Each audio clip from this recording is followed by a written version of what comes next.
Welcome to Now Be You, a podcast and global community for ambitious female entrepreneurs. Here we discuss the ways we can empower you to meet us at the intersection of wellness and daily business practices. I'm your host, Leonora Be You, a psychologist, meditation guide, author, entrepreneur, and mentor with over a decade of experience helping thousands of women unlock their full potential.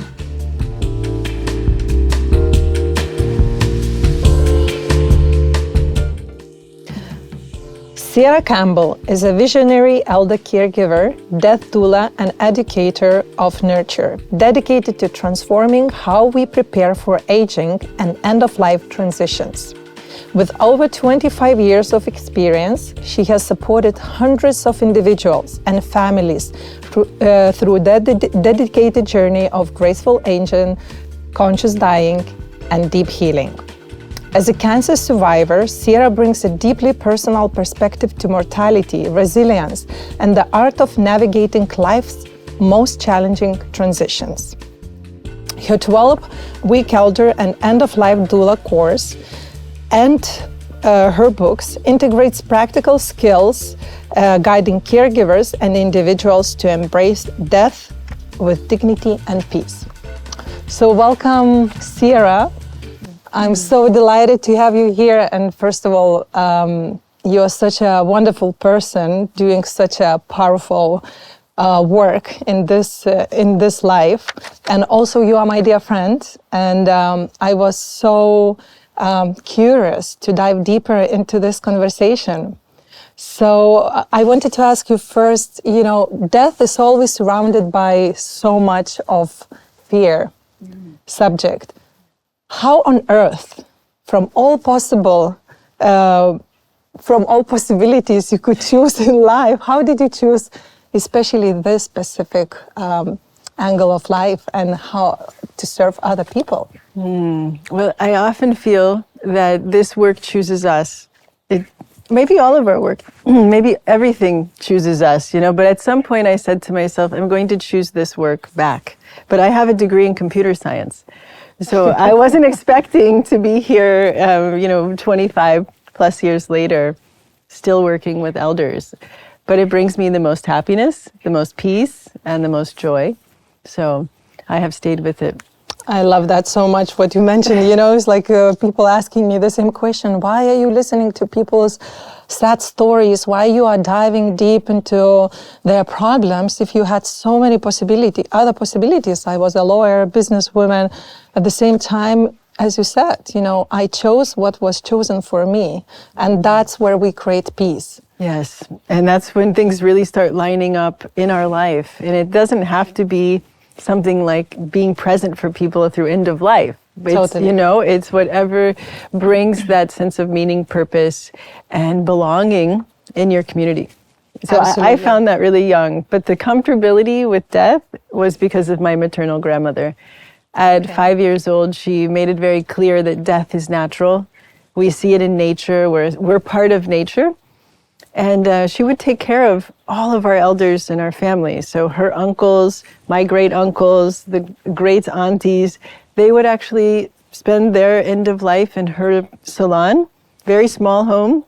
And she would put them in front of the television so that all the children and everyone engaged. Mm-hmm. So that no one could be separate from the end of life experience of one of our elders. And for me as a child, this was normal. Mm-hmm. And it took me until I was almost in my 20s. And, I started working in nursing homes at 16. And I realized, not everyone puts their elder inside of, right in front of the television. So, but she made us be a part of it. And I feel as communities and societies, we've forgotten that this was a very natural way of dying, just with the people we love around us. No medical interventions. Now we have a lot of medicalized institutional death. Absolutely. And we are having many listeners who are women leaders, and they are absolutely might be questioning themselves, why should I listen about it when I have so many things to do in my life, daily life? I'm healthy, I'm young, I'm powerful, I have so many things to do today. Why should I listen to the subject? So my question to you is, as you are a great leader, women leader, and you are founder of Nurture. You are the owner of the agency, of caregiver agency, and you have so many responsibilities as well. What you advise on this case of, let's say, especially on women who we are powerful, busy, holding all the corners in not only at home, but also in the world. Why should they know all these qualities or advices about death and how we die in every day, and what would be your perspective around that? Well, let's start with just acknowledging that women typically take on the largest of all caregiving duties in the family. Now, it's not true for all, but that means that a woman is taking care of their children, likely going to work, and taking care of the elders in the family. And so I think it starts with having conversations in one's life, how they truly feel about that. If they want to be doing all of this care, amazing. But they can also invite the men in their life and community to step up. Instead of just doing it with resentment or doing it like they have to, I suggest go ask, hey, do you want to be helpful, and invite men into the process. Now that might resolve some of this, but for women that are leading, I find that women, we typically feel like we should be able to do it all. Mm-hmm. And when it comes to end of life, we're not getting out of here alive, and we will all help someone in some capacity through their end of life. And when you think about that, think about, like, if you were going to give birth, you would probably take a few classes. You would definitely talk to some people about this. What's it going to be like? How do I best prepare? Yeah. And so for me at Nurture, we focus on giving people the basic education of what to expect, how to come alongside someone that you love or that you're volunteering with, to help them have good memories and a good death. Mm-hmm. Because we're going to do it anyway. Absolutely. There's really no escaping being a caregiver. For everyone. And so I find that women leaders typically find the education first before they find themselves helping hospice or caretake for their own parent or grandparent or anyone else in their family. And having a little bit of information and understanding of the process when we're healthy and well is very important. We don't have the capacity to think about anything except the present moment when we have a healthcare crisis. Absolutely. But what if life goes so well and everything is super exciting? Why people should think about death? It's kind of surrounded by a lot of fear. Yeah. And, people say, whenever it's gonna come, I'm gonna deal with it. But now everything is fine. Why should we think and get ready before you mention about it? Can we look at death from a different angle and, let's say, face it with so much joy, appreciation, and love? Yes. So first I want to say Tibetan Buddhism was my intro into how to understand life and death and everything emotional in between. And Tibetan Buddhism is very clear that we're here to have a good death, but in that process have an amazing life, but that when we're healthy and well, that's the time to think about it. Mm-hmm. Now, 99% of people that I've worked with, and it's been hundreds over the years, they say to me, wow, I had no idea this was something to plan for. Absolutely. Like, oh my goodness, I wish I could have had more time and put more time into actually considering what's a good death look like for me? How do I not live with fear? Let's get into the fear talk, the fear conversation. When you actually really go into your own grief, because we're all experiencing loss. You can't get out of this life without experiencing a lot of losses. And it's not only around death. Exactly. We die, as you say, every day. Yeah. Yeah. And so how do we really make that a practice for us, that we have to look at the emotions? Like, when do we get news and we want to deny it? When are we angry? How do we process our loss? That's the first step. When you really understand and create a relationship, not just with death, but like you said, with the fear of death or the fear of how will I respond to loss, we actually really start unraveling what may be holding us back from fully living. So for women leaders, for example, if there is something like big responsibilities going on in life, projects, family, and there is some loss happening, like the project didn't go well, the child got sick and your trip didn't happen. So that's the loss, we can face. And that's also a preparation we can develop, as I understand, in terms of receiving death in a very vulnerable but also flexible way. What would be like step-by-step, a little practice you could share with us in daily life, how we can deal with it so that we can build this stamina around death? The first practice is to talk about loss and not keep it hidden. And that means in your family, that means with your own dialogue with yourself, that to actually give yourself empathy of, wow, I lost this, or this did not go well, and to find ways to support yourself with that. Get rid of this idea that you should be strong enough to handle that. It's like, actually, maybe you could be a little softer to receive support. So compassion is one of the most important things. That's the biggest one. And how do we do that for ourselves? Most people that I work with that are terminal, I ask the question, where are you with fear?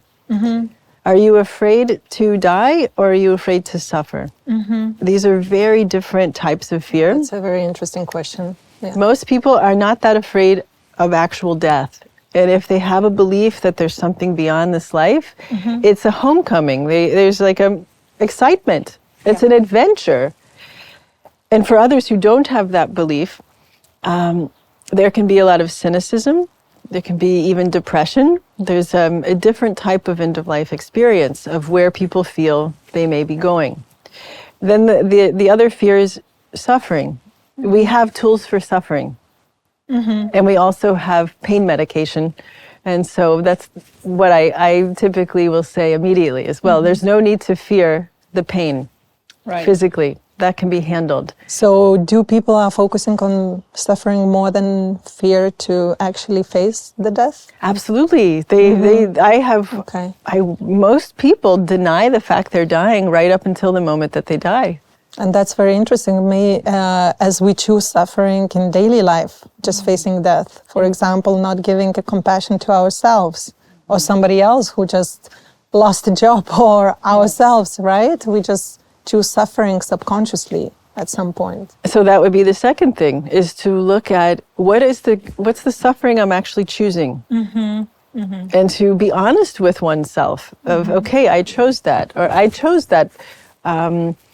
I chose to hire that person and it didn't go well, and I knew in my gut maybe I shouldn't, or this 10-year relationship fell apart, and what's my 50%?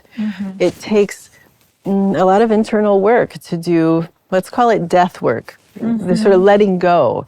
But also in that letting go, you're becoming something new, someone new. And I feel in grief, people can get very lost in that. So shall we call the second step as acceptance? Acceptance, I like that. Yeah? Yeah. So first was compassion. Second was self-compassion. What's really, really important in daily life, such as the end of life. Second is acceptance where I am right now, right here. No matter whatever mess is going on right now in the moment. And go deeper with that acceptance till we find peace within. Yes, exactly. I love that. And it's not too oversimplified. I think when you find the right support also, absolutely, the going inward and feeling is digestible. It can even be enjoyable, even when the pain is really intense. So there is a light at the end of that tunnel of, okay, if I go into the pain, will there be an end?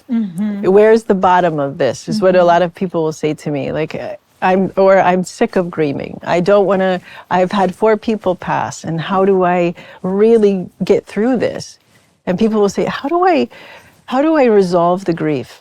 And again, now this would be more the third thing, starting your day with a practice that honors what's really coming up. And that means losses, not just looking at what we're manifesting and what's beautiful and keep everything.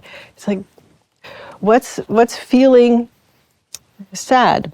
Maybe where's my anger living in my body? And bring that daily practice into your body. Blame, guilt, so many emotions come out together with that. Yeah. And it's okay. Sometimes we need to blame others. Maybe someone has really injured you. And so having that compassion and saying, I'm angry, and not allowing it to live in your body is very important.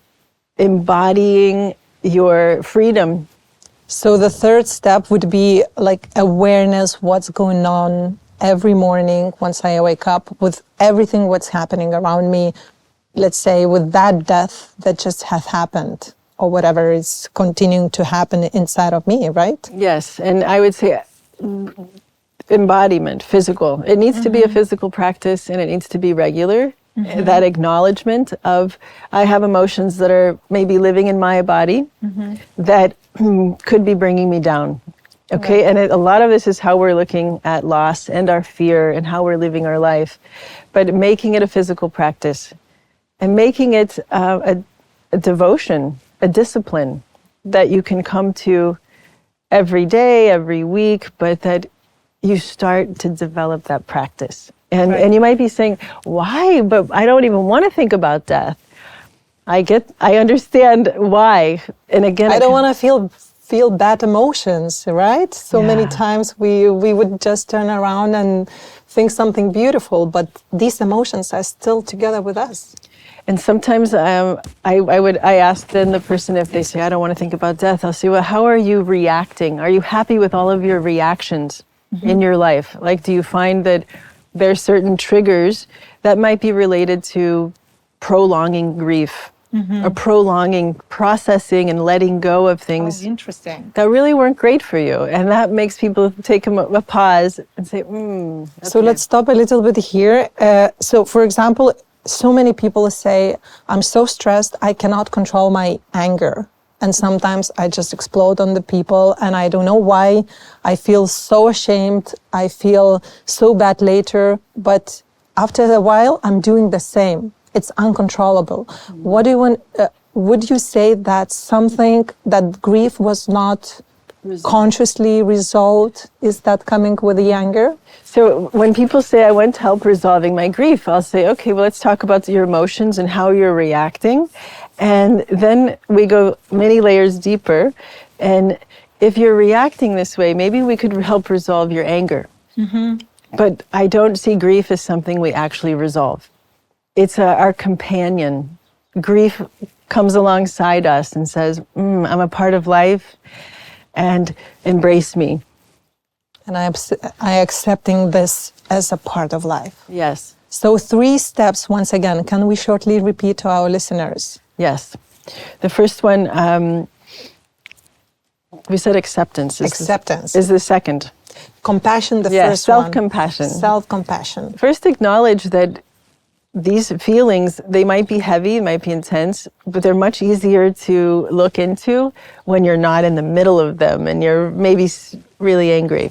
Yeah. So self-compassion. Self-compassion. And acknowledging that these feelings are present and that I don't understand them. Just acknowledging, I don't understand these feelings is very powerful, and that I want to. And just having that practice. So after acceptance is coming into a practice, opening up, whether it's meditation, it could be therapy, it could be anything that really, it comes back to self-awareness. Yes, bringing more awareness to how you're really feeling, reacting. And I like to think of therapy like a haircut. It's something that I just notice. Oh, Leonora, your hair looks beautiful. You got a haircut. Instead of having to tell people, well, I'm resolved with this. You know, I have help. I have therapy. You know, it's something that we must allow ourselves to grow through. It's like the lotus. You're really going into the mud and the emotions you might not really want to go into, but there's such beauty on the other side of that. And then making peace with the third step is making peace with what it is. Yeah, full acceptance, accepting what it is, and accepting that we're not our emotions. We are beyond that. They are passing through us, and at the same time, really looking, how do my thoughts impact my emotions? And then how is this all translating in my body? So 3 steps that we can practice. Can we do it, let's say, daily in a short time, or does it need a lot of time? As we know, everyone is super busy. Short and sweet. And you have such great breathing practices. To me, that is the magic.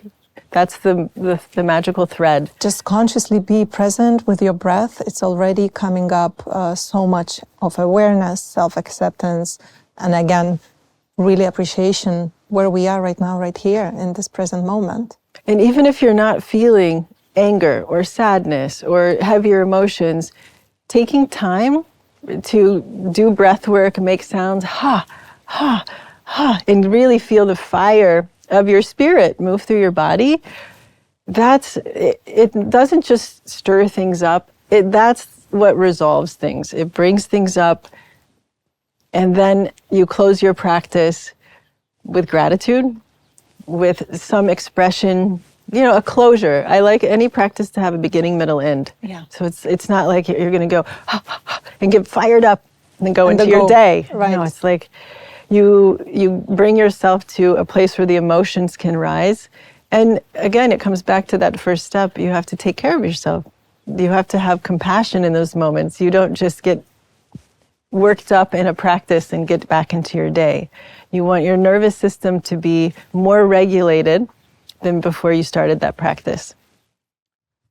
So ladies, anyone who's listening here and leaders, you can involve even everyone in your family, even the small children. They can playfully join this emotional dance and then integrate with so much joy and being thankful to each other. And I see many friends are doing this in the families, and it's so beautiful when we do it playful.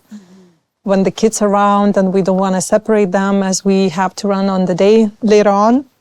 It's beautiful when you dance, you breathe, you let's say explore this breathing, and emotions are being transformed, and then together you hug each other, you say, I'm so grateful for this day, for you, for everyone, and I move on the day. It can be 5 minutes ritual, but it can be so powerful just to start the day. That's simple and powerful. Simplifying, that's the key. And you could be dancing with a child. Absolutely. And really expressing a lot of emotion. And the child could be dancing, laughing, smiling, and you may really be working through some big emotions. That to me is... That's a creative part where every woman can allow herself to keep on taking care of herself, not letting down the family, and not separating yourself from, let's say, children who are maybe in the age where they need a mama, right? Exactly. Yeah. And that's where it comes the phrase for me that a good death has to be earned, well earned. And this is definitely, we should not think every day, oh, I'm gonna die, how scary it is. But for me, I was really, let's say 15 years ago, I was really afraid of death, and I was cynical. I was not scared, but cynical, as you mentioned, about the light at the end of the tunnel and all these things. I was cynical, and I was saying that's just a fairy tale that people are telling. And funny enough or not, life put me in the near-death experience where I came back with the memory of it, how the process was happening. And once I came back, I never came back the same. And that brought me a big compassion towards the journey of life, because the death is that rebirth, actually. And for me, death is even not a word to explain what's happening when we let go of the body. So that's why I understand a lot of celebration in different religions, what's happening in indigenous and other cultures, where people put on the white clothes, and the one who's transitioning or transitioned, they dance and celebrate the rebirth of that person.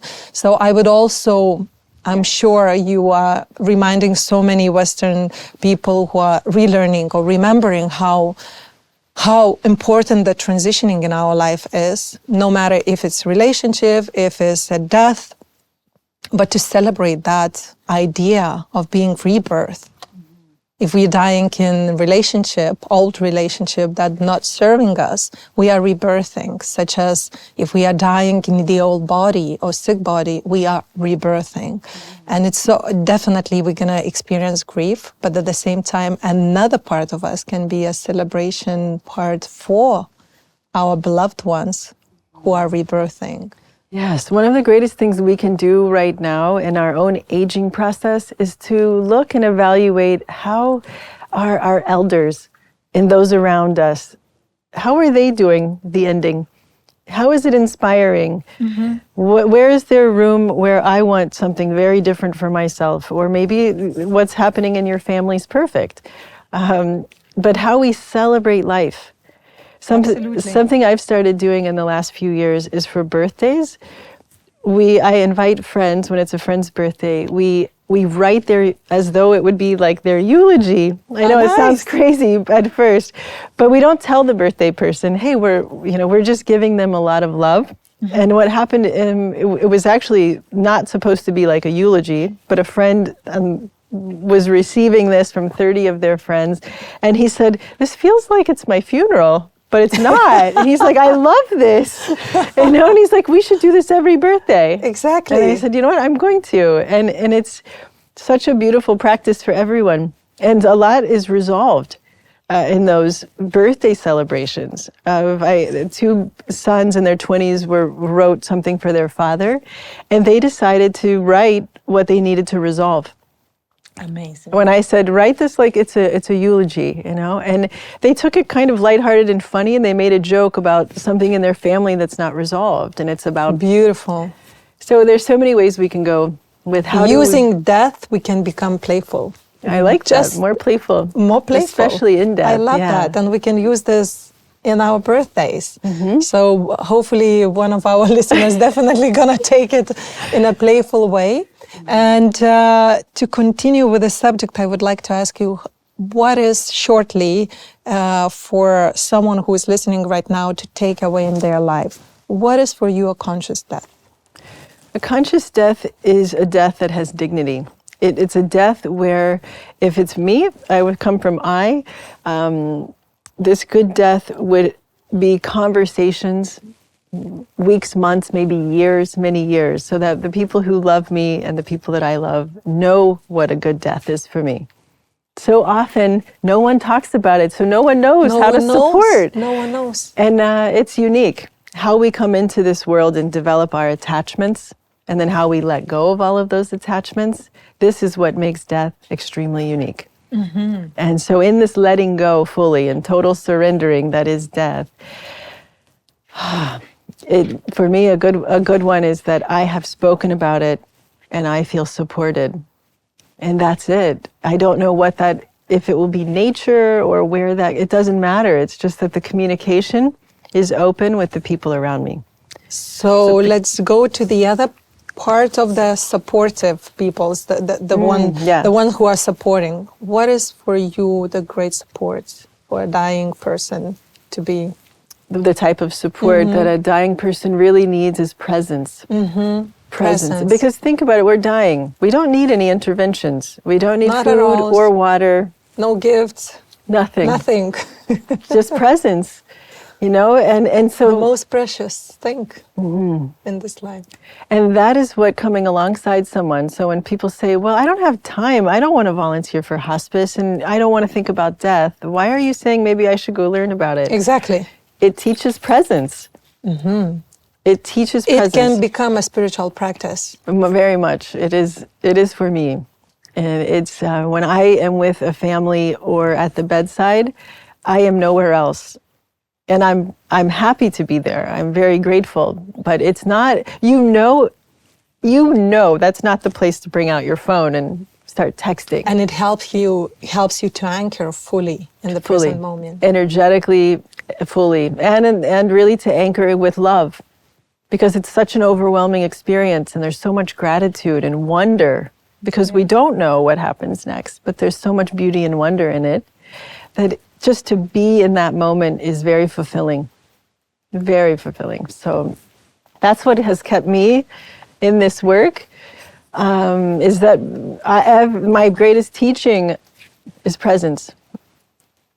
And that we can only be more and more present as we, that's my goal, is to be more present and more tuned in and more integrated with my body. Something wild for me that I wasn't expecting with end of life work is that people come home to their body to die. That's so beautiful. They get a big jolt of energy. They might sit up in bed or they might start talking. But we think we're leaving our body, which we are when we die, but we have to come home to it fully.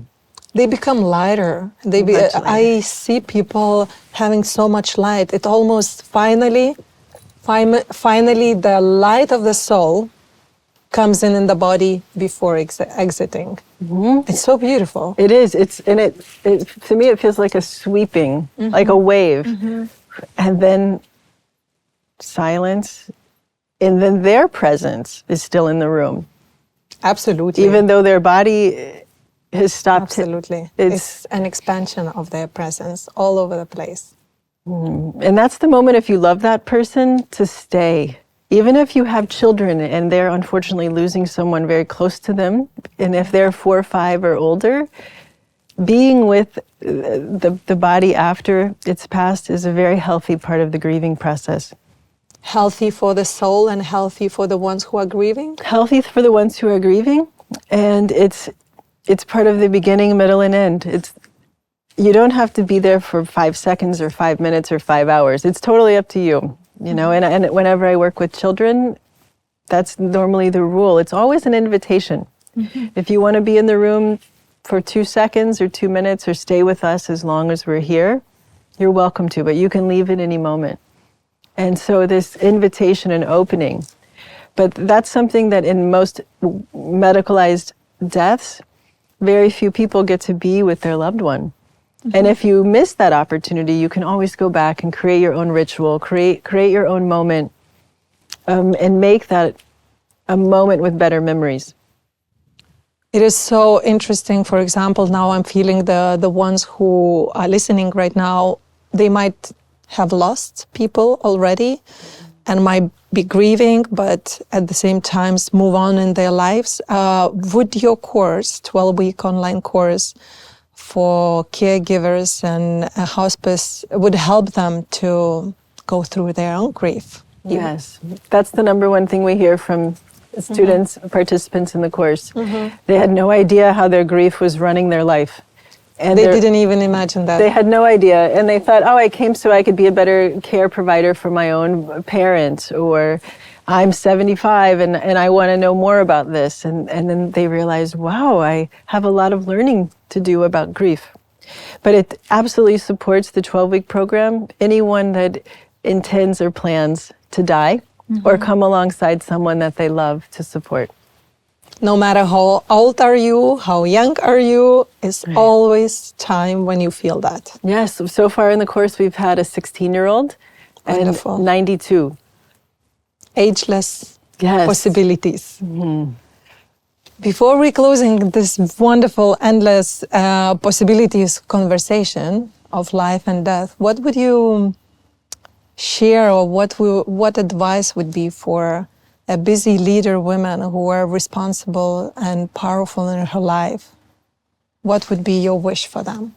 My wish for them is that when they need support, they ask.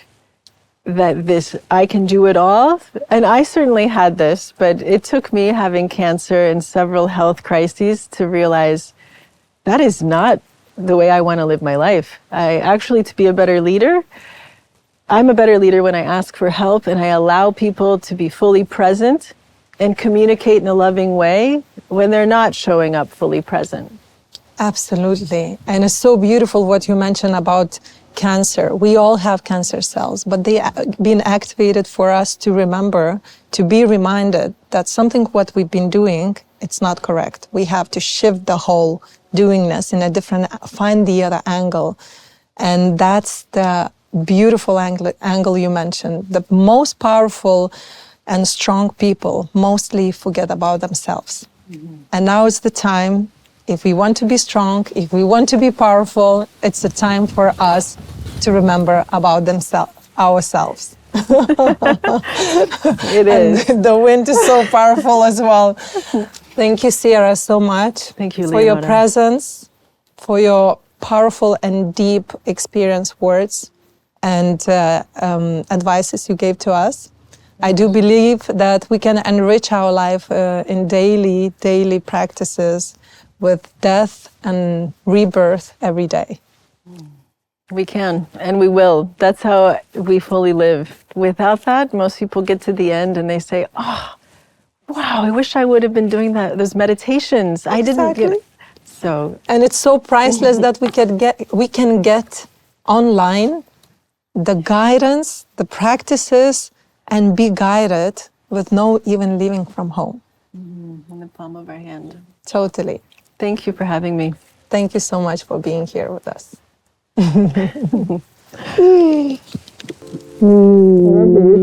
Puppy.